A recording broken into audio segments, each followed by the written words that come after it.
ಹೌದು, ಚಿಂತಾಮಣಿ ತಾಲೂಕು ಕಸಬಾ ಹೋಬಳಿ ಊಲವಾಡಿ ಗ್ರಾಮ ಪಂಚಾಯಿತಿ ವ್ಯಾಪ್ತಿಯ ಮುನಿಕಂಬಾಲಹಳ್ಳಿ ಗ್ರಾಮದ ನಾಗಮಣಿ ಮತ್ತು ರಾವಣಪ್ಪನವರ ಮಗಳು 11 ತಿಂಗಳ ಜಸ್ವಿಕಾ ಎಂಬ ಪುಟ್ಟ ಬಾಲಕಿಯೇ ಮೂಳೆ ಕ್ಯಾನ್ಸರ್ ಕಾಯಿಲೆಯಿಂದ ಬಳಲುತ್ತಿರುವ ಮಗುವಾಗಿದ್ದು, ತಂದೆ ತಾಯಿ ಕೂಲಿ ನಾಲಿ ಮಾಡಿ ಇದುವರೆಗೂ ಮದನಪಲ್ಲಿ, ವೇಲೂರು, ಬೆಂಗಳೂರು ಸೇರಿದಂತೆ ಮತ್ತಿತರ ಕಡೆಗಳಲ್ಲಿ ಲಕ್ಷಾಂತರ ರುಗಳನ್ನು ಸಾಲ ಸೋಲ ಮಾಡಿ ಚಿಕಿತ್ಸೆ ಕೊಡಿಸುತ್ತಿದ್ದು, ಇದೀಗ ಪುಟ್ಟ ಬಾಲಕಿಯ ಚಿಕಿತ್ಸೆಗೆ 20 ಲಕ್ಷ ರು ಹೆಚ್ಚಿನ ಹಣ ಬೇಕಾಗಿದೆ ಎಂದು ವೈದ್ಯರು ತಿಳಿಸಿರುವ ಕಾರಣ ಆಸ್ಪತ್ರೆಯ ಚಿಕಿತ್ಸೆಗಾಗಿ ಹಣದ ಕೊರತೆಯಿಂದಾಗಿ ಚಿಕಿತ್ಸೆ ಕೊಡಿಸಲು ಸಾಧ್ಯವಾಗದೆ ಹಣದ ಸಹಾಯಕ್ಕಾಗಿ ದಾನಿಗಳು, ಸಮಾಜ ಸೇವಕರು, ಸಂಘ ಸಂಸ್ಥೆಗಳು, ಚುನಾಯಿತ ಜನಪ್ರತಿನಿಧಿಗಳು ಹಣಕಾಸಿನ ನೆರವು ನೀಡಿ ತಮ್ಮ ಮಗುವನ್ನ ರಕ್ಷಿಸಿಕೊಳ್ಳಲು ನೆರವಾಗಬೇಕೆಂದು ನಾಗಮಣಿ ರಾವಣಪ್ಪ ದಂಪತಿಗಳು అంగలాచిದ್ದಾರೆ.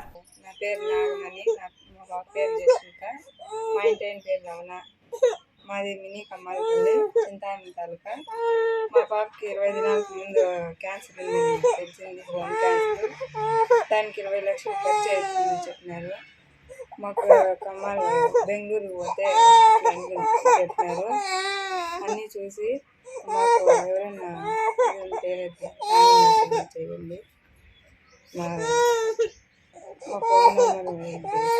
ಪುಟ್ಟ ಬಾಲಕಿ ಜಸ್ವಿಕಾ ರವರ ಮೂಳೆ ಸಂಬಂಧಿತ ಕ್ಯಾನ್ಸರ್ ಕಾಯಿಲೆಯ ಚಿಕಿತ್ಸೆಗಾಗಿ ಆರ್ಥಿಕ ನೆರವು ನೀಡಲು ಇಚ್ಛಿಸುವ ಅವರು ರಾವಣಪ್ಪನವರ ಅಣ್ಣ ಚೌಡಪ್ಪನವರ ಊಲವಾಡಿ ಬ್ಯಾಂಕ್ ಶಾಖೆಯ ಉಳಿತಾಯ ಅಕೌಂಟ್ ನಂಬರ್ 18991010082551 ಖಾತೆಗೆ ಹಣ ಸಂದಾಯ ಮಾಡಬಹುದು ಅಥವಾ ಚೌಡಪ್ಪನವರ ಫೋನ್ ಪೇ ನಂಬರ್ 9121194101ಗೆ ಹಣ ಸಂದಾಯ ಮಾಡಬಹುದು. ಈ ಒಂದು ಚಿಕ್ಕ ಸಹಾಯ ಒಂದು ಪುಟ್ಟ ಬಾಲಕಿಯ ಜೀವವನ್ನ ಉಳಿಸುತ್ತದೆ. ದಯವಿಟ್ಟು ಸಹಕರಿಸಿ ಎಂದು ಸಿಟಿವಿ ನ್ಯೂಸ್ನ ಕಳಕಳಿ. Pavan, CTV news, Chintamani.